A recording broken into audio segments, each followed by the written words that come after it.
Hi, I'm Jessa. So today we're going to talk about distribution. So this is an important algebra skill, and if you're having a little trouble with it, we'll have several videos including several different ways of explaining it as well as examples. Hello. So today we're going to be talking about distribution. So one of the top maybe issues with teaching algebra is that many students have already seen it and then had a bad experience. So a lot of times when you're thinking about distribution, a lot of the problems look something like this. You have two quantities being things that go in these parentheses. So let's say I have x plus 1 and x plus 2. So you may have a memory of something called foiling. And maybe you know what that means, maybe you don't, but it's kind of somewhere in the back of your mind. We're going to work up to this problem. So this will be the next video.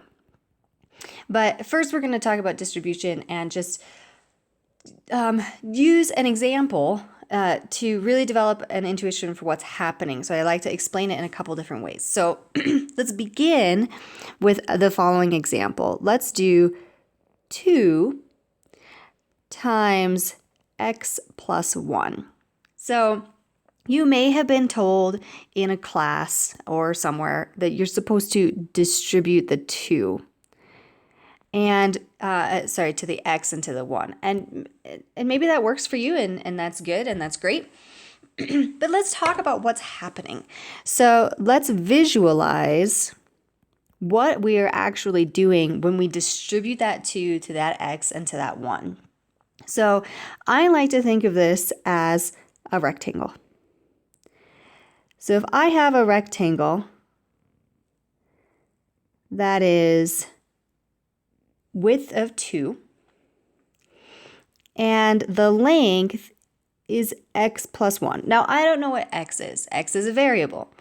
Depending on what type of problem you're working on, maybe it's a finance problem, and x could be the amount of money you make. So that's why it's represented as x, because it can change. I make a different amount of money than someone else makes, right? So x changes depending on the situation. But it still follows the same rules as regular numbers. So I'm going to write this as 2 smaller rectangles. So I am dividing this larger rectangle, and I'm calling this length here x, and this smaller length here 1. So the full length remains x plus 1. I'm just splitting it into 2 pieces. So now I can consider these to be 2 separate rectangles. So I have a rectangle that is width 2 and length x.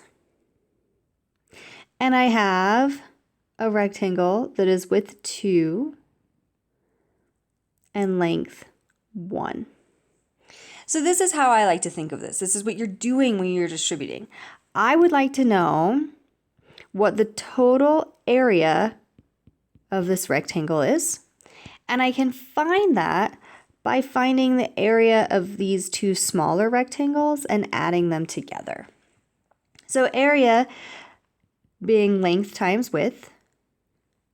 So the area of this first rectangle that is width 2 and length x is 2 times x.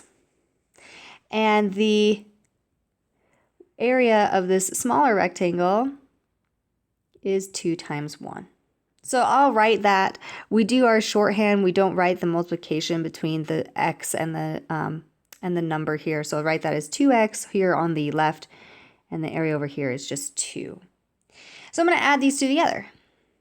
So the area is 2x plus 1. Now, if we had gone up here, let's consider again how most teachers approach this distribution, which is that you take the 2 and multiply it by the x, and you take the 2 and multiply it by the 1. Well, when you do that, we multiply the 2 by the x and the 2 by the 1. What we end up with is 2 times x plus 2 times 1, which is 2. So, oh shoot, here, I apologize. I made an error down here. I wrote 2 over here, you see, and then I wrote a 1 when I copied it. So that's a clerical error. I apologize for that. Let me go ahead and erase that and correct it. Here we go.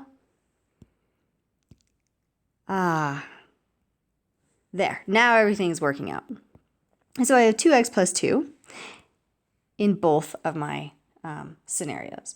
So when I distribute by multiplying the 2 times the x, 2 times the 1, I get the same thing as when I consider it to be 2 rectangles. So that's kind of a visualization of what you're doing when you distribute.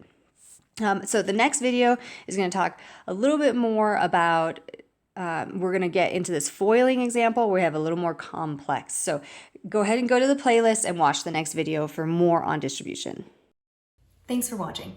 You can subscribe to my channel to get more tips on winning at math and succeeding in your classes.